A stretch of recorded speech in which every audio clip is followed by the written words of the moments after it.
नमस्ते विद्यार्थी मित्रांनो, आज आपण शिकणार आहोत uses of alcohol, phenol and ethers. त्याच्यामध्ये प्रथमतः आपण शिकूया युजेस ऑफ अल्कोहोल. आता अल्कोहोलचे यूज शिकत असताना पहिला यूज मी घेतोय फ्यूल. काय घेतोय? फ्यूल.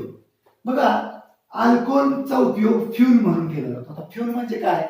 तर इंधन. त्याच्यामध्ये सम अल्कोहोल्स, काही alcohol, some alcohols mainly ethanol and methanol, mainly ethanol and methanol. Some alcohols like methanol and ethanol used as a fuel. Used as a fuel. इंधन म्हणून याचा उपयोग होतो. लक्षात ठेवा, कोण? काही अल्कोहोल, त्यातले पण मेनली कोण? मिथेनॉल आणि इथेनॉल. याचा यूज काय होतो? फ्यूल म्हणून होतो. लक्षात राहील पहिला यूज कुणाचा? अल्कोहोलचा पहिला यूज फ्यूल म्हणून. तर दुसरा यूज सांगतोय मी तुम्हाला, बिवरेजेस किंवा बिवरेज म्हणजे शीतपेय किंवा पेय म्हणून. बघा, दुसरा यूज लिहिलाय मी तुमच्या समोर. तर त्याच्यामध्ये त्याचा यूज, अल्कोहोलचा यूज काय होतो? अल्कोहोल युज्ड ऍज बिवरेजेस, शीतपेय म्हणून वापरलं जातं. त्याच्यात पण मेनली इथेनॉल, हे लक्षात ठेवा, मेनली इथेनॉल. दुसरं अल्कोहोल पेयामध्ये वापरलं जात नाही. बाकीचे विषारी आहेत, लक्षात राहू द्या. Alcohols used as a beverages, mainly ethanol. ठीक आहे, दोन यूज कळाले. पहिला फ्यूल म्हणून उपयोग होतो आणि दुसरा बिवरेजेस म्हणून. आता तिसरा यूज सांगतोय तुम्हाला अल्कोहोलचा. तो तिसरा यूज आहे सॉल्व्हंट. काय उपयोग होतो त्याचा? सॉल्व्हंट म्हणून उपयोग होतो. कुणाचा? अल्कोहोलचा. इथेनॉल युज्ड ऍज, बघा, ethanol used as a solvent, used as a solvent for, कोणामध्ये सॉल्व्हंट म्हणून वापरला जातो? कोणासाठी वापरला जातोय? फॉर मेडिकल यूज किंवा मेडिसिनल यूज आपण म्हणतो. ठीक आहे. त्याचबरोबर परफ्यूम मध्ये, परफ्युमरी इंडस्ट्री, परफ्यूम इंडस्ट्री जी आहे त्याच्यामध्ये सुद्धा परफ्यूम म्हणून वापरलं जात आहे. ड्रग्ज मध्ये वापरलं जात आहे, औषधांमध्ये वापरलं जात आहे ड्रग्ज. त्याचबरोबर व्हेजिटेबल इसेन्स ऑफ म्हणजे सुगंध, इसेन्स ऑफ, इसेन्स म्हणून, व्हेजिटेबल इसेन्स म्हणून, सच ॲज व्हॅनिला, व्हॅनिला मध्ये वापरलं जाते. सच ॲज व्हॅनिला, याच्यामध्ये काय केलं जाते? वापरलं जाते. बघा, तीन युजेस मी लिहिले तुमच्या समोर अल्कोहोलचे. त्यातला पहिला यूज लिहिला, एक फ्यूल म्हणून वापरलं जाते. त्याच्यामध्ये मिथेनॉल आणि इथेनॉल इंधन म्हणून वापरलं जातं, फ्यूल म्हणून वापरलं जातं. दुसरं बिवरेज म्हणून, alcohol used as a beverages. कशामध्ये? मेनली त्याच्यातला कोण? Mainly ethanol. पिण्यासाठी कोणतं वापरलं जातं? इथेनॉल. तेही तसं डेंजरसच आहे, त्याला लिव्हर बाद होतं, पण आता इथं युजेस मध्ये ते मांडताय. ठीक आहे. त्यानंतर सॉल्व्हंट म्हणून, ethanol used as a solvent for medicinal use, medical uses मध्ये, मेडिकलच्या क्षेत्रामध्ये त्याचा सॉल्व्हंट म्हणून यूज केला जातोय. परफ्यूम मध्ये यूज होतोय, ड्रग्ज मध्ये यूज होतोय, व्हेजिटेबल इसेन्स म्हणून त्याचा यूज केला जातोय. मित्रांनो, याचबरोबर इथेनॉलचे अनेक युजेस आहेत, त्यातले अल्कोहोलचे अनेक युजेस आहेत, त्यातले मी काही युजेस तुमच्यासमोर मांडलेले आहेत. आता याच्यानंतर आपण शिकणार आहोत युजेस ऑफ फिनॉल. ठीक आहे, हे बघून घ्या, याचा स्क्रीनशॉट करून घ्या, म्हणजे मी तुमच्यासमोर युजेस ऑफ फिनॉल देतो. फिनॉल मध्ये त्याचा पहिला यूज आहे अँटीसेप्टिक म्हणून. अँटीसेप्टिक, विद्यार्थी मित्रांनो, फिनॉल हा अँटीसेप्टिक म्हणून वापरला जातो. जसं की फिनॉल अँटीसेप्टिक मध्ये काय होतं, तर phenol is used as an antiseptic in ointments. Phenol is used as an antiseptic in an ointment, soap मध्ये वापरलं जातं.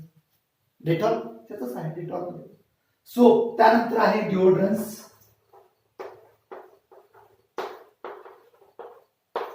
त्याचबरोबर माउथवॉश, माउथवॉश निर्मिती होते त्याच्यामध्ये, एटसेट्रा. बघा अँटीसेप्टिक म्हणून कुठपर्यंत उपयोग होतो त्याचा, एक ऑइंटमेंट मध्ये, सोप मध्ये, डिओड्रंट मध्ये, माउथवॉश मध्ये. ठीक आहे, फिनॉलचा अँटीसेप्टिक म्हणून यूज केला जातोय. त्याच्यात आपण डेटॉल पण सांगतो, डेटॉलचा सुद्धा यूज याच्यामध्ये अँटीसेप्टिक म्हणून केला जातोय. तर त्याचा दुसरा यूज काय आहे, तो दुसरा यूज आहे बघा, हा पहिला झाला. दुसरा यूज प्रिपरेशन ऑफ किंवा formation of, preparation of formaldehyde resin, formaldehyde resin. बघा दुसरा यूज काय, तर त्याच्यापासून फॉर्मल्डिहाइड रेझिन लाईक बॅकेलाइट निर्मिती होते. बॅकेलाइट, त्याचं नाव आहे बॅकेलाइट. लक्षात ठेवा, बॅकेलाइट कशापासून बनवलं जाते, फिनॉल पासून बनवलं जाते. हा झाला त्याचा दुसरा यूज. त्याचा तिसरा यूज आहे फॉर्मेशन ऑफ डाईज. तिसरा यूज काय आहे, formation of dies, DYES dies, किंवा त्याला आपण प्रिपरेशन ऑफ डाईज सुद्धा, म्हणजे ज्याच्यामध्ये आपण कुंकू, हळद अशा प्रकारचे, म्हणजे रेड कलरचा डाईज, ऑरेंज कलरचा डाईज याच्यापासून बनवला जातो. आपण बघा कपलिंग रिॲक्शन शिकलोय, फिनॉलची कपलिंग रिॲक्शन शिकलोय. त्या कपलिंग रिॲक्शन पासून डाईज तयार केले जातात, ॲज अ डाईज म्हटलं जातं त्याला. तर ह्या फॉर्मेशन ऑफ डाईज मध्ये सुद्धा याचा उपयोग होतो. कुणाचा, फिनॉलचा. अशा प्रकारे ह्याचे 3 युजेस मी तुमच्या समोर मांडले. चौथा यूज त्याच्यामध्ये डिसइन्फेक्टंट म्हणून केला जातो. काय काय म्हणून केला जातो, फिनॉलचा डिसइन्फेक्टंट, म्हणजे जे काही कवळ, बुरशी असे काही आजार असतात त्या आजारावरती याचा डिसइन्फेक्टंट म्हणून सुद्धा उपयोग केला जातो. Phenol is used as disinfectant, disinfectant. Phenol is, मी लिहितो इथं, phenol is used as disinfectant, याचा डिसइन्फेक्टंट म्हणून सुद्धा उपयोग केला जातो. मग आपण 4 युजेस बघितले फिनॉलचे. पहिला अँटीसेप्टिक म्हणून त्याचा उपयोग केला जातो. दुसरा preparation of formaldehyde resin, that is Bakelite. तिसरा फॉर्मेशन ऑफ डाईज, आणि चौथा डिसइन्फेक्टंट म्हणून त्याचा उपयोग केला जातो. याच्या व्यतिरिक्तही भरपूर युजेस आहेत, त्यातले मी काही युजेस तुमच्यासमोर मांडण्याचा प्रयत्न करतोय. ठीक आहे, हे झाले अल्कोहोलचे युजेस आणि फिनॉलचे युजेस. याच्यानंतर आपण शिकतोय इथरचे युजेस. तोपर्यंत याचा स्क्रीनशॉट करून घ्या. बघा तर इथर मध्ये त्याचा पहिला यूज आहे, इथरचा पहिला यूज ते अॅनेस्थेटिक एजंट म्हणून वापरलं जातं. काय म्हणून वापरलं जातं, अॅनेस्थेटिक एजंट. कोण, अॅनेस्थेटिक एजंट मध्ये डायइथिल इथर, डायइथिल इथर इज युज्ड ॲज अॅनेस्थेटिक किंवा अॅनेस्थेटिक इन सर्जरी. सर्जरीमध्ये अॅनेस्थेटिक म्हणून वापरलं जातं. आता विद्यार्थी मित्रांनो, हा शब्द समजला नसेल तुम्हाला, अॅनेस्थेटिक. तर विद्यार्थी मित्रांनो, अॅनेस्थेटिक म्हणजे जेव्हा सर्जरी केली जाते तेव्हा तिथं भूल दिली जाते. तो भूल देण्यासाठी याचा यूज केला जातो. पूर्वीच्या काळामध्ये क्लोरोफॉर्मचा उपयोग केला जायचा, पण क्लोरोफॉर्म हा जरा डेंजरस आहे, विषारी आहे, पॉइझनस आहे. तर तो जास्त प्रमाणात झाला तर त्याच्यामध्ये मृत्यू होण्याची सुद्धा शक्यता असायची. त्यामुळे क्लोरोफॉर्मच्या ऐवजी आता डायइथिल इथर वगैरे वगैरे अशा प्रकारचे, आणि तुम्हाला सांगतो टोलिन, झायलिन म्हटलं जातं बघा, मेटाझायलिन, पॅराझायलिन, ऑर्थोझायलिन, हे झायलिनचा सुद्धा उपयोग अॅनेस्थेटिक म्हणून केला जातो. ठीक आहे, हे झालं पहिला यूज. काय, diethyl ether used as anaesthetic in surgery, anaesthetic in surgery, सर्जरीमध्ये याचा उपयोग केला जातो. त्याच्यानंतर दुसरा यूज आहे अँटीफ्रीज एजंट म्हणून. काय म्हणून, अँटीफ्रीज एजंट, अँटीफ्रीज एजंट. आता अँटीफ्रीज एजंट म्हणजे काय, तर जेव्हा आपण थंड ठिकाणी, बर्फाळ प्रदेशामध्ये आपलं वाहन चालवतो, तेव्हा वाहन चालवत असताना त्या ठिकाणी पाणी गोठण्याची शक्यता असते, कूल होण्याची शक्यता असते, म्हणजे जास्त गोठलं जातं, ऑइल, डिझेल काही जे असेल गोठण्याची शक्यता असते, तर ते गोठू नये म्हणून याचा अँटीफ्रीज एजंट म्हणून उपयोग केला जातो. कुणाचा, डायइथिल इथरचा. डायइथिल इथर युज्ड ॲज किंवा ether is used as antifreeze agent in automobile radiators. Radiator पाण्याचं प्रमाण, म्हणजे एकाकडून दुसरीकडे पाणी चाललेलं असतं, कूल करण्याचं काम करत असतं, तुम्हाला माहिती असेल. तर ते कूल होऊ नये, म्हणजे त्याचं काय होऊ नये, गोठू नये, बर्फ तयार होऊ नये म्हणून याचा उपयोग केला जातो त्याच्यामध्ये अँटीफ्रीज एजंट म्हणून. ठीक आहे, तिसरा त्याच्यामध्ये सॉल्व्हंट म्हणून सुद्धा त्याचा उपयोग केला जातो. It is also used as a solvent. काय म्हणून उपयोग केला जातो? Solvent. It is also used as it is also used as the solvent. तर बघा सॉल्व्हंट कुठं कुठं वापरला जातो हा. तर तुम्हाला आठवत असेल आपण ग्रिग्नार्ड रिएजंट शिकलो होतो. ग्रिग्नार्ड रिएजंट रिॲक्शन, बरोबर. Grignard reagent, Grignard reagent. तेव्हा त्याच्यावरती बघा बारामध्ये आपण ड्राय इथर लिहायचो. ड्राय इथर इथर झालं ना. तर ग्रिग्नार्ड रिएजंटची रिॲक्शन करताना सुद्धा ड्राय इथरची गरज असते, म्हणजे इथरची गरज आहे. त्याचबरोबर फॅट्स मध्ये सुद्धा इथरची गरज असते.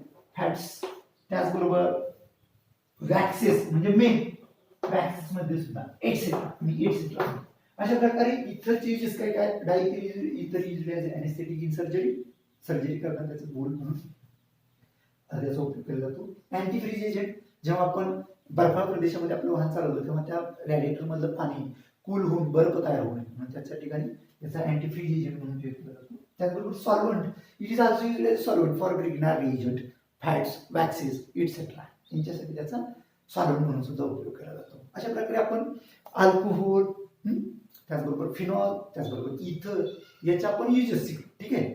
याच्यानंतर आपण शिकणार अल्डिहाइड, केटोन आणि कार्बोक्सिलिक ऍसिड हा नवीन चॅप्टर आपण पुढील लेक्चरमध्ये शिकणार आहोत. तोपर्यंत याचे युजेस वगैरे व्यवस्थित शिका, व्यवस्थित लिहा. याच्यावरती सुद्धा प्रश्न असतात. बोर्डाच्या परीक्षेला 100% याच्यामध्ये प्रश्न पडतात. ठीक आहे. आता फिनॉल, शक्यतो फिनॉलवरती प्रश्न पडतो युजेस वरती. ठीक आहे. याचा स्क्रीनशॉट करून घ्या. धन्यवाद. आपण थांबूया.